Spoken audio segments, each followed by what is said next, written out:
안녕하십니까, 유종균입니다. 지난 시간에 H반사, F웨이브 이렇게 후기 반응에 대해서 제가 조금 설명을 했었죠.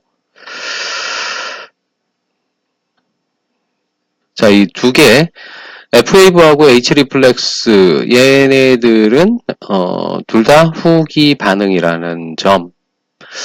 팔다리에 있는 신경, 말초신경을 검사를 한 거는 이제 이 신경의 원위부 쪽이고요. 그리고 이 후기 반응, 이 두 가지는 신경의 위쪽 부분. 우리가 신경전도 검사를 통해서 검사할 수 없는 부위들의 이 신경 윗부분을 검사를 하는 것이다.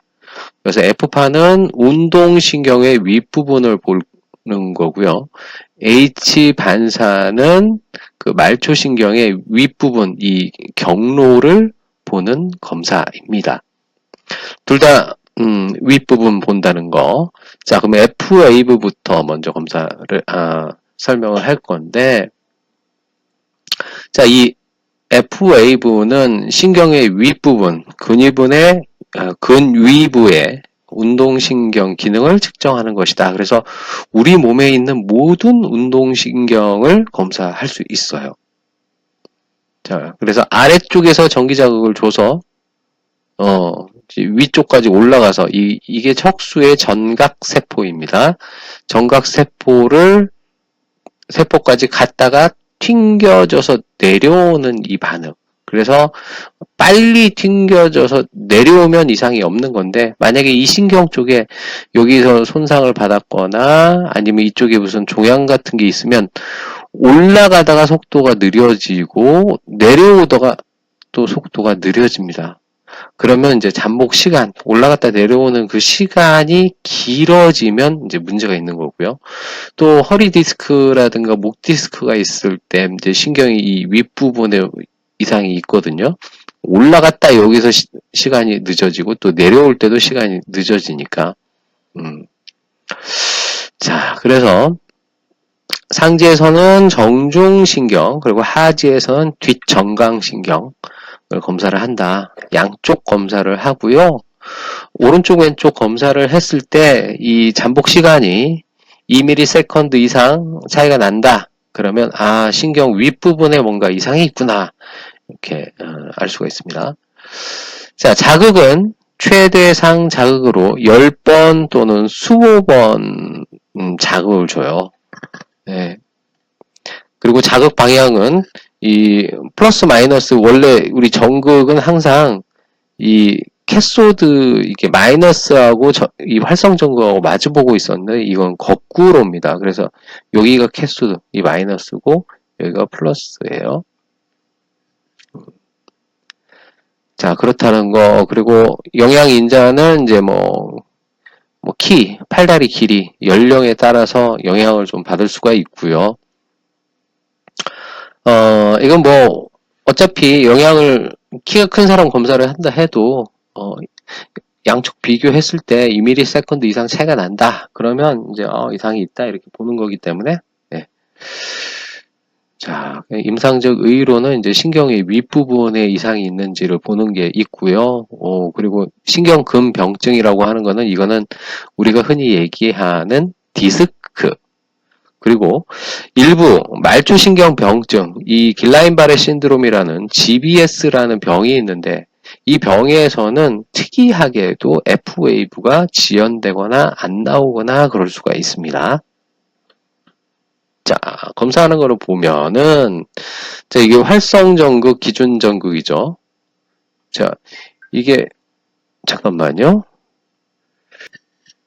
자, 신경전도 검사에서는 이 마이너스가 여기로 가고요. 이 플러스가 이쪽으로, 반대, 뒤집힌 상태에서 마이너스가 활성전극 쪽으로 가는데, 얘는 이제 이 전기 자극을 위로 올려야 하잖아요. 그래서 자극 방향을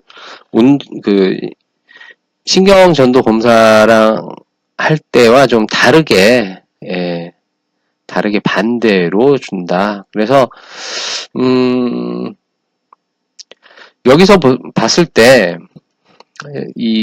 전기 자극을 주잖아요. 그러면은, 자극은 양쪽으로 퍼집니다. 양쪽으로. 그래서, 여기서 자극 꽝 주면 아래로 내려간 놈은 이 모터웨이브, 이 C맵이라고 불리는 이 M파를 만들고요. 위로 올라갔다가 내려오는 그 반응이 F파를 만듭니다. 자, 이 뒷정강신경의 이 F파도 마찬가지입니다. 그래서 여기다 부착을 해놓고 자극은 반대 방향으로 놓고 자극을 주면 양쪽으로 퍼지니까 아래쪽으로 내려가는 애들은 이게 M파로 잡히고요. 올라갔다가 내려오는 이 파형들은 뒤에 F파 이렇게 F파가 이렇게 기록이 됐습니다. 그러면 이 중에 가장 먼저 그러니까 잠복기가 가장 빠른 애를 선택해서 수치로 사용을 합니다. 자, F파 영상을 한번 보시면 미디안 러브 F파 나오죠? 화질이 별로 그렇게 좋지는 않습니다. 자, 이렇게 부착을 해놓고요. APB의 벨리 그리고 기존 전극은 APB의 텐던에 부착을 해주시고 접지는 활성과 자극 사이에 위치를 합니다. 그래서 자극은 활성 전극에서 6 내지 8cm 떨어진 손목 중앙 부위에 플렉스 칼피 라디알리스 그리고 팔마리스 롱구스 텐던 이 두 텐던 사이에서 전기 자극을 주시고요. 전기 자극 방향은 윗방향 근입으로 향하시면 됩니다. 자, 검사를 시연토록 하겠습니다. 자, 여기서 불이 이렇게 여기로 들어와 있죠? 자극이 위로 올라갑니다.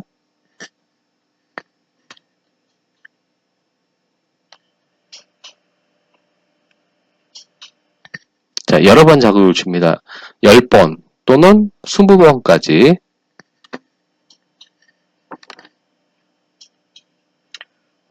자극은 보통 10번 내지 20번의 자극을 줘서 거기서 나온 F웨이브 중에 가장 빠른 잠복기를 가진 파형을 선택하시면 되겠습니다.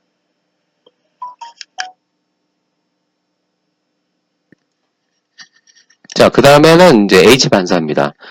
H반사는 발목 반사를 검사로 만들어 놓은 건데요. 우리가 이렇게 엎드려 있거나 한 상태에서 이 아킬레스 건을 툭 치면 그러니까 툭 친다는 게 그 진료용 고무 망치가 있어요. 해머 가지고 톡톡 치면 이 발목이 까딱까딱 하는 게 이 발목 반사인데 이 발목 반사를 검사로 만들어 놓은 거다. 자, F파는 우리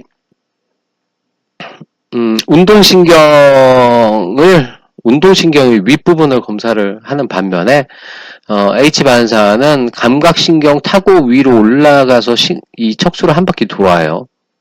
척수를 한 바퀴 돌아서 운동신경 타고 내려오는 이 반응을 본다. 그래서 감각신경과 운동신경의 이 그 경로를 같이 보는 거고요. 이게 이제 차이가 있습니다. 그래서 F파는 운동신경만 경로가 있고요. H반사는 감각신경과 운동신경 경로를 같이 봐준다는 거. 자, 그리고 또 하나 이제 또 다른 점이 자극입니다. 자극. F파는 최대 상자극으로 검사를 하는 반면에 H반사는 낮은 자극 강도, 여기서 0부터 0, 1, 2, 3, 4 이런 식으로 점점점 올리면 나중에 12.5 여기서 보면 12.5에서부터 이 파형이 나오죠. 파형이. 자, 아까 그 얘기한 것처럼 신경은 양쪽으로 퍼지기 때문에 아래쪽으로 내려가는 애들은 M파라고 해서 이게 나오고요. 이 한 바퀴 돌아서 나오는 그런 파형들이 뒤에 나오는 H파. 그래서 뒤에 나온다고 해서 후기 반응입니다. 자, 12.5에서 보니까 좀 나왔고, 이제 1, 이게 13.5에서는 H파가 좀 커졌죠? 14.5에서도 좀 더 커지고 점점점 커집니다. 자, 자극을 주면, 자극을 점차 높이면, H파하고 엠파하고 비슷하게 크기가 비슷하게 나올 때 그때를 측정을 해요. 그래서 그때 잠복기를 측정해서 검사를 합니다. 이것도 마찬가지로 양쪽 검사하면 되고요. 자, 자극색이 높으면 H파 나오고 M파 출현하면서 더 높아지면 이제 H파는 작아지고 M파는 커진다. 그래서 여기까지 가기 전에 M파와 H파가 비슷할 때 거를 파형으로, 그러니까 검사 결과로 사용하시면 됩니다. 자, 검사하는 거 볼까요?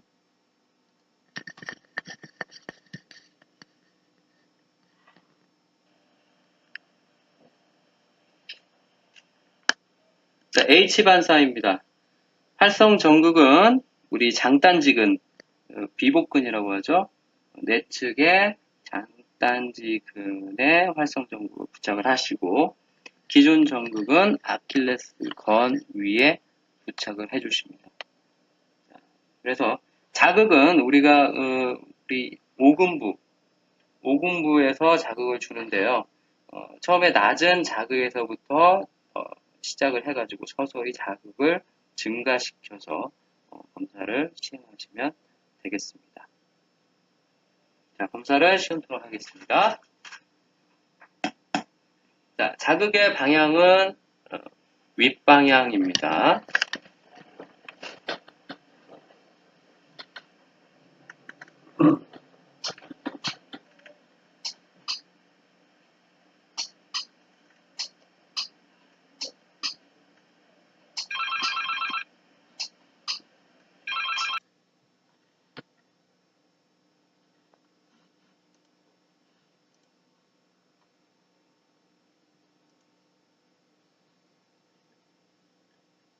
다시 볼게요. 자, H반 아이고.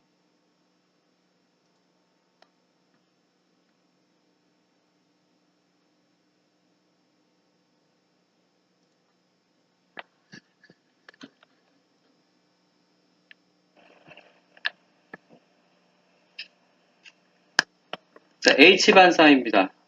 활성 전극은 우리 장단지근, 비복근이라고 하죠. 내측에 장단지근에 활성 전극을 부착을 하시고 기존 전극은 아킬레스건 위에 부착을 해주십니다. 자, 그래서 자극은 우리가 우리 오금부에서 자극을 주는데요. 처음에 낮은 자극에서부터 시작을 해가지고 서서히 자극을 증가시켜서 검사를 시행하시면 되겠습니다. 자, 검사를 시험토록 하겠습니다. 자, 자극의 방향은 윗방향입니다.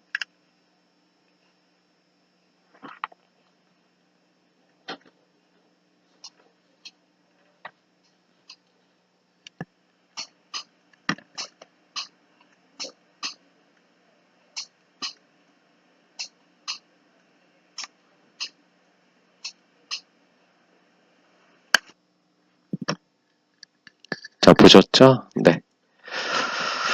자, 임상적으로 이제 적용하는 거는, 우리가 말초신경에, 그러니까 팔다리 말초신경에 병이 있을 때, 이때 H반사가 안 나올 수 있습니다. 자, 그리고요, 우리 엉치뼈라고 하는 그 꼬리뼈, 그러니까 이 척추 1번에 디스크가 있을 때에도 H반사가 안 나올 수가 있어요. 그래서, 예를 들면 왼쪽 S1, 그러니까 척추 1번의 디스크가 심하다. 그러면 왼쪽 H 반사는 안 나오고요. 오른쪽은 나오고, 그러면 이 사람이 S1, 그러니까 레프트 S1 라디큘로패시, 이 신경근병증을 라디큘로패시라고 하는데, 거기에 이상이 있구나, 디스크가 있구나, 이렇게 이제 판단할 수가 있고, 말초신경병이 있을 때 또 가장 먼저 사라지는 게 이제 H반사가 사라져요. H반사가 사라진다는 말은 우리가 진료를 할 때, 그러니까 의사가 이 환자들 진찰을 할 때 고무망치로 아킬레스건을 톡톡톡 때렸을 때 아무 반응이 안 나올 수 있다는 거. 그래서 H 반사도 또 안 나올 수 있고. 자, 그 다음에는 이제 반복신경 자극 검사라는 게 있습니다. 보통 RNS라고 하고요. 여러분들 그 병원 실습 갔다 왔죠? 거기서 뭐 졸리 테스트, 뭐 RNS, RNST 다 똑같은 얘기입니다. 자, 이건 뭐냐? 이게 머슬 파이버가 있고 여기 너브가 이렇게 있습니다.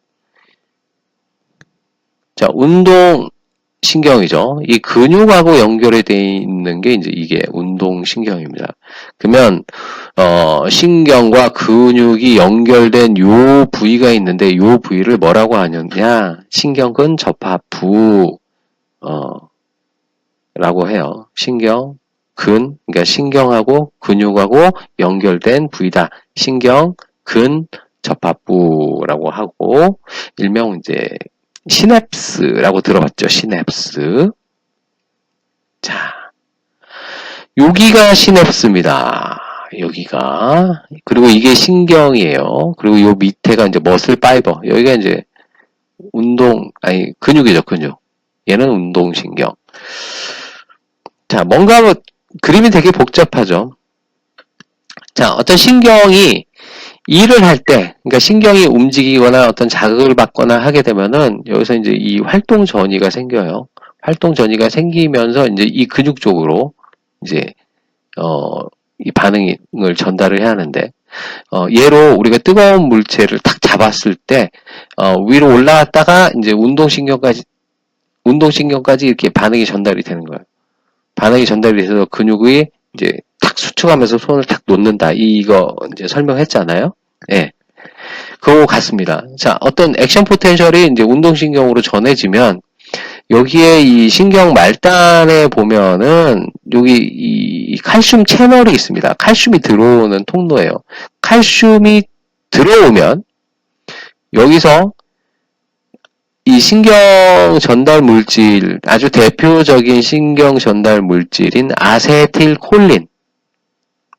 아시죠? 아세틸콜린.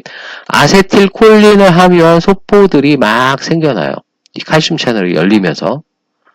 막 생겨나서 얘네가 이 신경, 축사기 말단에 여기에 닿으면 여기서 아세틸콜린이 이렇게 분비가 됩니다. 그러면 이 분비된 아세틸콜린을 받기 위해서 아세틸콜린 수용체들이 이렇게 입을 벌리고 있어요. 그래서 얘네 둘이 딱 결합이 되면 이 근수축이 쫙 일어나는데 여기에 문제가 생기면은 이거를 신경근 접합부 질환이다라고 합니다. 자, 여기가 시냅스라고 그랬죠? 시냅스보다 위쪽이면 시냅스 그리고 이 아래쪽, 이 신경근, 이 아세틸콜린 수용체를 갖고 있는 요 부위가 시냅스 후입니다. 그래서 여기에 이 시냅스보다 위쪽에 문제가 생기면 시냅스 전질환, 시냅스 아래쪽에 문제가 생기면 시냅스 후질환. 예. 시냅스 전질환에서는 아세틸콜린을 많이 분비를 해줘야 하는데 분비가 적게 되는 경우고요. 시냅스 후질환은 이 신경 전달 물질 아세틸콜린은 잘 분비가 됐는데 얘네들이 많이 받지를 못하면 시냅스 후질환이 됩니다. 자, 됐고. 자, 그때 생기는 게 뭐냐? 신경근 접합부 질환. 그래서 뉴로머스큘러 정션 디스오더라고 하는데 아세틸콜린을 주면 아세틸콜린 리셉터, 이 수용체가 받아야 합니다. 받아야 하는데 시냅스 전질환에서는 아세틸콜린 이 분비가 잘 안 되는 경우, 분비량이 적은 경우에는 이 시냅스 전질환이고요. 그리고 아세틸콜린을 이제 받으려고 리셉터가 딱 준비하고 있는데 이거를 자가 항체가 부착이 돼가지고 아세틸콜린을 받지 못한다. 그러면 이게 시냅스 후질환이 되는 겁니다. 뭔 얘기인가 하죠? 자, 다음 그림을 보시면 됩니다. 자, 이게 이제 정상인에서는 아세틸콜린을 주잖아요. 그러면 이 수용체가 이렇게 탁 받아요. 얘네 딱 결합이 되면 근수축이 일어나죠. 자, 그런데 이 신경근 접합부 질환에 있는 환자들을 보면은 아세틸콜린을 딱 분비를 했는데 이거를 우리 몸에서 이물질이네? 라고 이제 착각을 하는 거죠. 이물질로 생각을 하고 우리 몸에 있는 자가 면역 항체인 임뮤노글로불린 G를 여기다 쫙 뿌려버려요. 뿌려버리니까 아세틸콜린이 수용체에 결합이 안 됩니다. 10개를 뿌렸는데 그 중에 뭐 3개는 결합이 되고 7개는 결합이 안 됐다. 그러면 결합 안 된 만큼 근력이 떨어지게 됩니다. 자, 그래서 증상을 보면은 이제 근력 저하, 그리고 쉽게 피곤해지고요. 그리고 이제 반복적으로 운동을 하게 되면 좀 증상이 악화가 되고 쉬면 좋아지고 밤에는 이제 계속 쉬기 때문에 조금 회복이 됐다가 이제 오후 되면은 오후 그리고 저녁 되면 증상이 심해져요. 어떤 증상?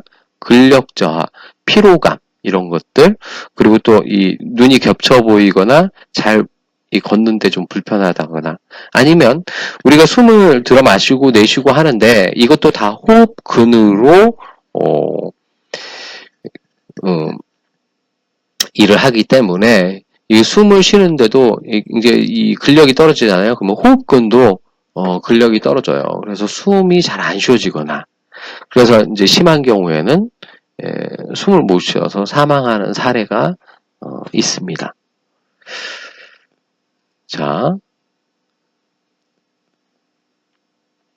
그래서 이거는 원인은 몰라요. 그냥 자가 면역 질환입니다. 원인 불명의 자가 면역 질환. 여자가 남자보다 좀 많고요. 그리고 7%의 사망률을 가지고 있습니다. 자, 눈꺼풀이 이렇게 떨어져 있죠. 이 눈꺼풀이 떨어진 게 이제 안검하수여서 이렇게 이제 눈꺼풀이 떨어졌을 때, 이제 중증 근무력증, 이 시냅스 후 장애, 이 시냅스 후 장애를 중증 근무력증이라고 해요. 이거부터 설명해야지. 자, 시냅스 후 장애는 이제 중증 근무력증이라는 병입니다. 보통 이제 MG라고 해서 마이애스제닉 그래비스라고 해서 MG라고 하는데, 이 중증 근무력증은 보통 흔한 증상이 이게 눈꺼풀이 처진다. 양쪽이 처질 수도 있고요, 한쪽만 처질 수도 있고.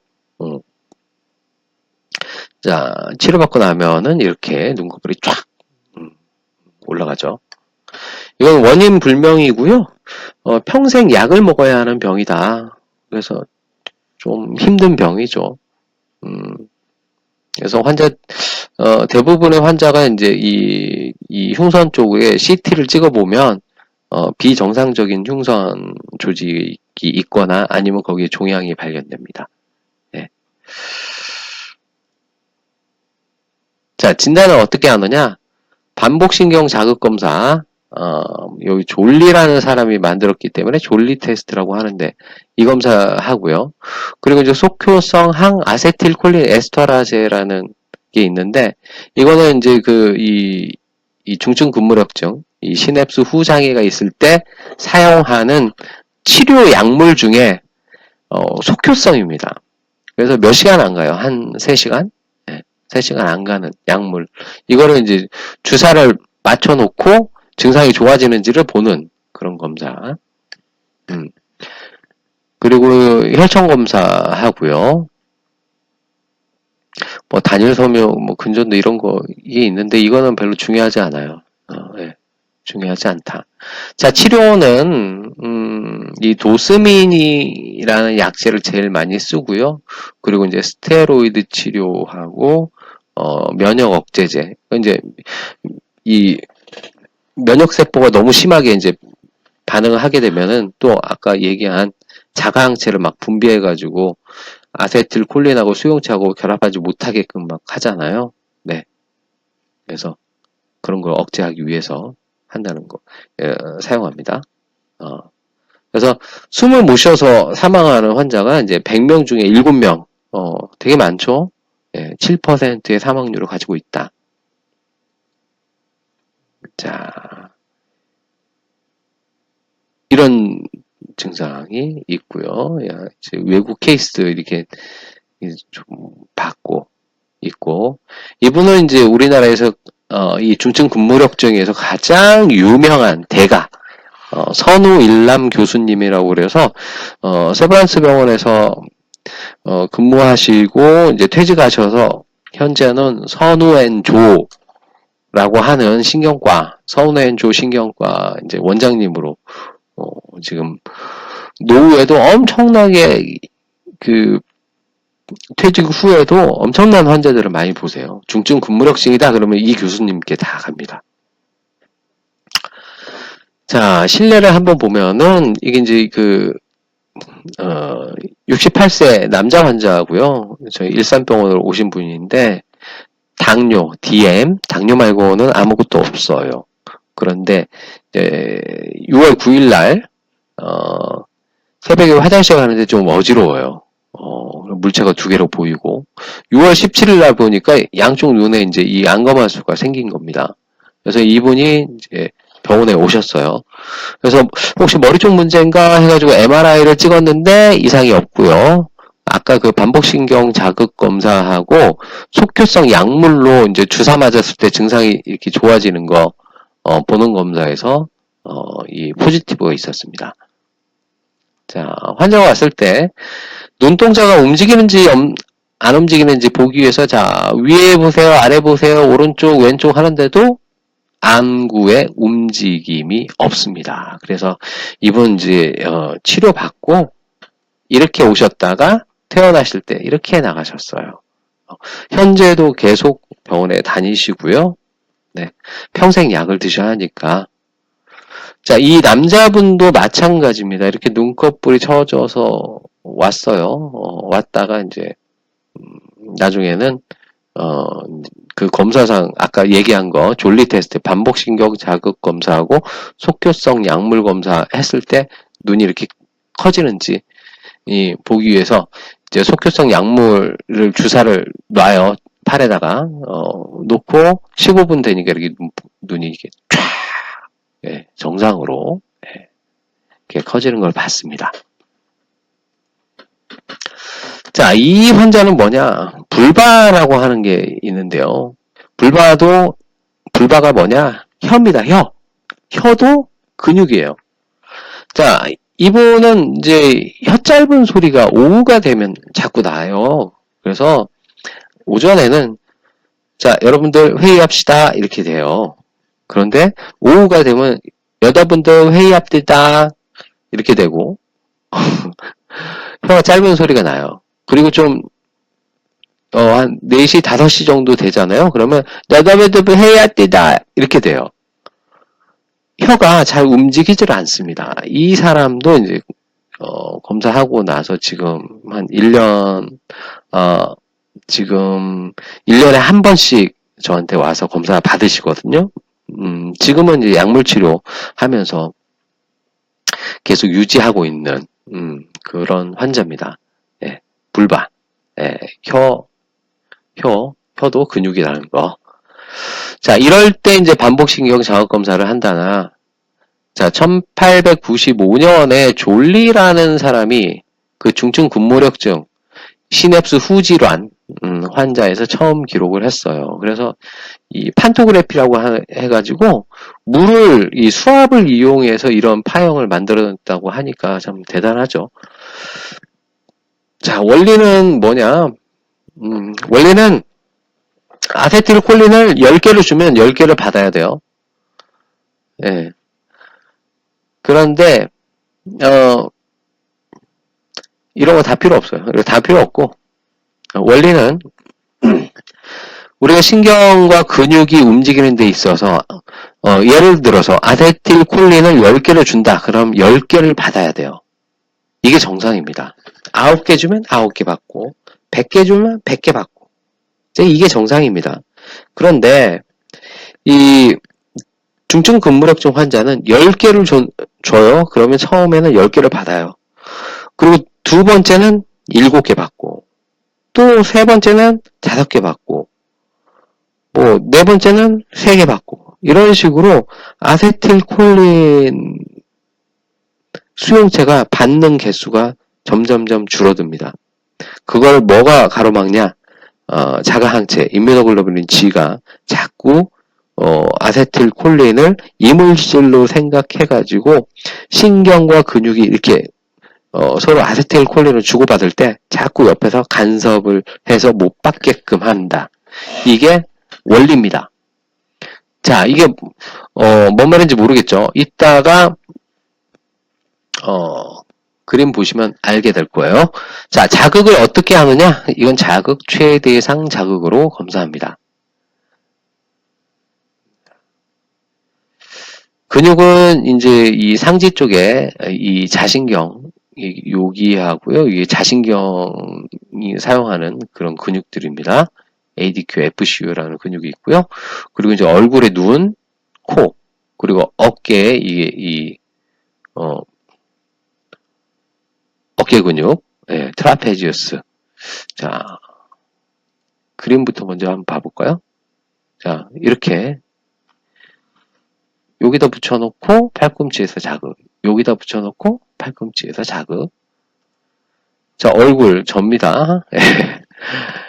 자, 눈 쪽 근육에다 붙여놓고 여기서 자극 줘요. 여기 안면신경이 있고, 자, 코 쪽에다 붙여놓고 여기서 자극을 줍니다. 자, 어깨에다 이렇게 붙여놓고 여기 액세서리 너브라는 게 있는데 여기서 자극을 줘요.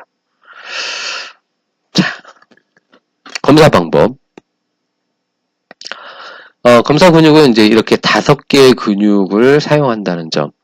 맨 처음에 이제 최대상 자극으로 신경에다가 이제 파형이 잘 나올 수 있도록 기준 반응을, 그러니까 베이스라인을 잡아요. 그래서, 이제 뭐 베이스라인 이 크기로 보통 진폭으로 봅니다. 그래서 진폭이 이렇게 크게 잘 나왔다. 더 이상 이제 커지지 않는 최대상 자극으로 베이스라인을 잡고, 그 다음에 이제 해당 근육들을 25초 동안 수축을 막 시켜요. 손 같은 경우는 손을 쫙 벌리라고 하고요. 얼굴 같은 경우는 얼굴을 확 찡그리게끔 합니다. 눈을 꽉 감거나, 뭐 어깨를 으쓱 하거나, 그런 식으로 이제 해당 근육을 하나씩 검사를 하는데, 25초 동안 해당 근육을 수축을 한 다음에, 그 다음에, 자, 환자분 힘 빼세요. 라고 하고, 자극을 한번 줘요. 그래서 나오는 파형 이제 확인하고, 그리고 나서 1분 뒤에 2Hz라는 거는, 1초에 자극이 2번 들어가는 속도로 6번 자극을 줘요. 그리고 1분 쉬었다가 3Hz. 3Hz는 1초에 자극이 3번 들어갈 수 있는 속도로 6번. 그리고 나서 이제 또 1분 후에는 5번. 이렇게 1초에 5번 자극이 들어갈 수 있는 속도로 5회 자극을 줍니다. 자, 파형이 일정하게 잘 나왔죠. 이 사람은 정상이에요. 자, 정상일 때 이렇게 일정하게 나옵니다. 자, 그러면 아까 원리에서 막 무슨 얘기 했었잖아요. 자, 아세틸콜린을 10개를 주면 10개를 받았습니다. 자, 여러분들. 방금도 전화를 또 받고 왔어요. 이게, 일을 하면서 강의를 만드니까, 죄송합니다. 아까 원리에서 아세틸콜린을 10개를 줬을 때 10개를 받잖아요. 그러면 이렇게 파형이 나와요. 자, 두 번째 자극 줬을 때 이때도 10개 주면 10개 받고 10개 주면 10개, 10개, 10개, 10개 이렇게 일정하게 얘네들이 아세틸콜린을 주는 대로 잘 받으면 이렇게 파형이 일정하게 나옵니다. 근데 중증 근무력증 환자에서는 전기자극을 줬을 때 처음에는 아세틸콜린을 10개를 받았어요. 근데 두 번째는 8개, 7개, 5개, 6개 이렇게 아세틸콜린을 받는 숫자가 적어질수록 파형이 이렇게 감쇄 반응이 일어납니다. 그래서 정상인에서는 이게 다 정상이에요. 그런데 중증 근무력증 환자에서는 이렇게 감쇄 반응이 일어난다. 그래서 이 감쇄 반응이 마이너스 10% 이상, 그러니까 감쇄 반응이 10% 이상 이렇게 떨어지면은 중증 근무력증이다라고 진단이 됩니다. 아시겠죠? 자, 오늘 이제 이 네 번째 강의는 여기서 끝내고 이제 마지막 강의는